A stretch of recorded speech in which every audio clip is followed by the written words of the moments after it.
Nuketown has been around since people used to pwn noobs, drink Mountain Dew by the gallons, and eat Doritos by the handfuls. God, that sentence was cringe. But, all things considered, it's hilarious to think that the kid who just quickscoped you across the map in Nuketown 84 was probably still in diapers when the original was released. The original Nuketown came out in 2010 with the original Black Ops. It quickly became a fan favorite along with Firing Range and Summit, although Nuketown has always been my favorite original Black Ops map. Why? Well, that stems from the fact that, like most cringe kids, I didn't have a ton of friends when I was younger, and the friends I did have weren't that into Call of Duty. So I played with bots a lot. Black Ops 1 is the first game in the Call of Duty series to have bots and multiplayer, and since Nuketown was the smallest map, it always made the most sense to play on it. From there, it became a personal favorite, but with its small size also came the joy and fun of local play. And you really don't hear that very often anymore. Yeah, but if you grew up with three brothers like I did, screen cheating causes a lot of fights. Limiting your fights to 2v2 at the most is where Nuketown really shines. Yes, it's an absolute blast to play 6v6 like you normally would, but like the madman I am when I played with bots, I would either make it 9 vs 9, which is the max bots they allow, or I would make it 1v9, so I could really feel like all those gamers on the COD montage videos that were popular in 2010. Mom, get the camera, indeed. As the next COD game came out, Nuketown had time to marinate and really become a staple for household parties everywhere, especially when you played the modes like Gun Game, Sticks and Stones, and One in the Chamber. Those were always some of my favorites, and were a big part of me liking the Treyarch games over Infinity Ward's offerings. And of course, the Treyarch games have zombies. Anyway, as predictable as there being a new COD every year, Treyarch decided to remake the already classic Nuketown. This came in the form of a pre-order bonus, Nuketown 2025 bonus map, as all the adverts put it. But to be honest, I didn't pre-order the game and I still got the map. I think they just gave it away at one point, and after looking it up, after writing this, they did, and they also did that with Black Ops 3 as well. Of course, with the new game, they had to revamp the map a little bit. So instead of a retro 1950s style, they went with a whole kind of Jetsons thing. Basically, if you ask boomers how they thought the future would be, that's what this map looks like. Now, Black Ops 2 is where this map really hit its stride when it comes to the online multiplayer. As stated before, people like small maps because it embodies what people love about COD. Quick, dumb, action. Hell, there's still a playlist on PC Black Ops 2 called Nukejack, which is hijacked in Nuketown 24/7. These playlists were a really good way for people to grind up levels quickly, and the smaller maps made that even easier. And personally, I love the small maps in Call of Duty, not just Nuketown, but the likes of Shipment and Rust from the Modern Warfare games, which, I mean, you can find Shipment 24/7 playlist in Modern Warfare 2019. That is, if they would stop removing it from the list. Oh yeah, and did I mention they also made it into a zombies game in Black Ops 2? And I actually really like the zombies offering. From there, of course they added Nuketown into Black Ops 3 with the incredibly clever name, Nuketown. See? See the 3 there? Isn't Leetspeak just the best? Again, it was a pre-order bonus, but they made it free for everybody. This one was a tad different with the futuristic style, but really not as stylish as the past Nuketown maps, at least in my opinion. And it also had the wall running and stuff like that, which made the movement feel really great. And it was yet again another familiar and fun map to play, and of course it would always get voted when it comes up, but I just love the way you can move about this map with the advanced movement. I think putting a map like that into the advanced movement was great for this game. Now, Black Ops 4 has way more Nuketown than I think anyone bargained for. Let's see. Up to this point, there were 1, 2, 3, 4 Nuketown maps if you count Nuketown Zombies. So with the creation of the forgotten about Blackout, of course they added Nuketown into that, which I mean really isn't a problem because I mean it'd be weird if a Call of Duty Battle Royale didn't have recognizable spots. Well, they also added it to multiplayer, which before making this video I really had to think about it because I didn't play a lot of Black Ops 4 multiplayer, and well yeah, they certainly did add it. They ran out of creativity for this one because they just called it Nuketown, and ooh, it's Russian themed this time.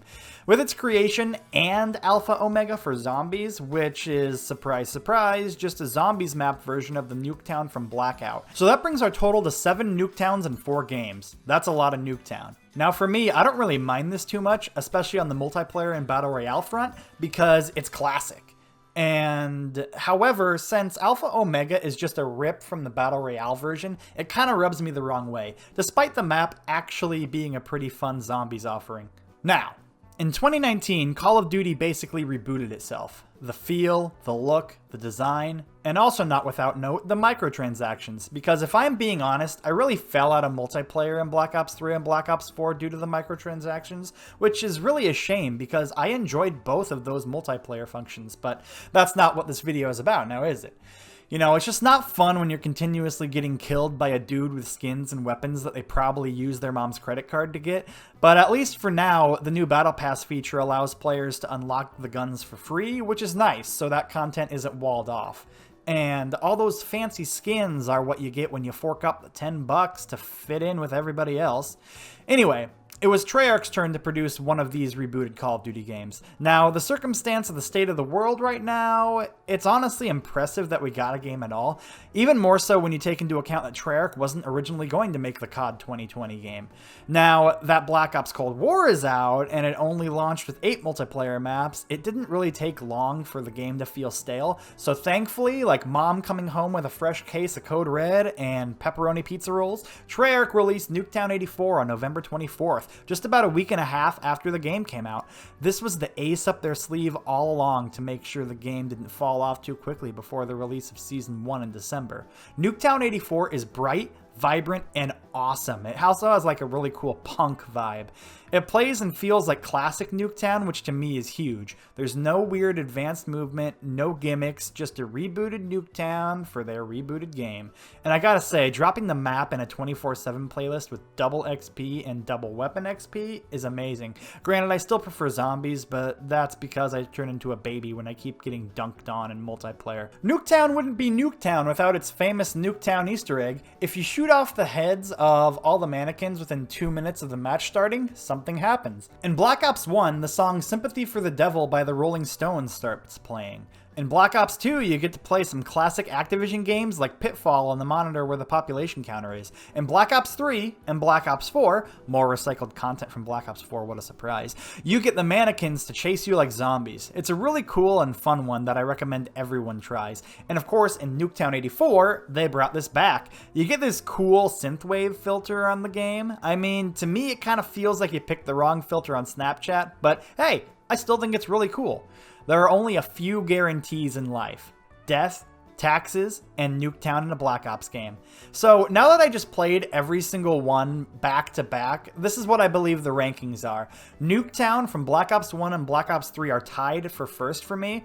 Nuketown 84 is second. I mean, that could just be the whole honeymoon phase because it's new, but we'll see. Nuketown BO2 is third, and then Nuketown Black Ops 4 is fourth. Now, I want to say I don't hate any of these maps. I love them all. I love Nuketown in general, so for me, you can never really have enough of it, but that's just where I put them in the pecking order for the versions. So that being said, Nuketown from Black Ops 1 and 3 have the best versions because, one, you can't beat the original, and Black Ops 3 is tied due to the speed of the game. Like, I feel Nuketown 84 starts to scratch that itch with just the sheer speed and how it feels to play. But the Black Ops 3 movement system, as I stated earlier, yeah, it's weird and it's gimmicky and whatever, but honestly, it really felt great moving around that map, such a small map like that. It felt great, and it's just a blast to play. And BO2 Nuketown is great, and I really did love Black Ops 2 the most out of all the games, but on Black Ops 2, I think I would rather play Hijacked.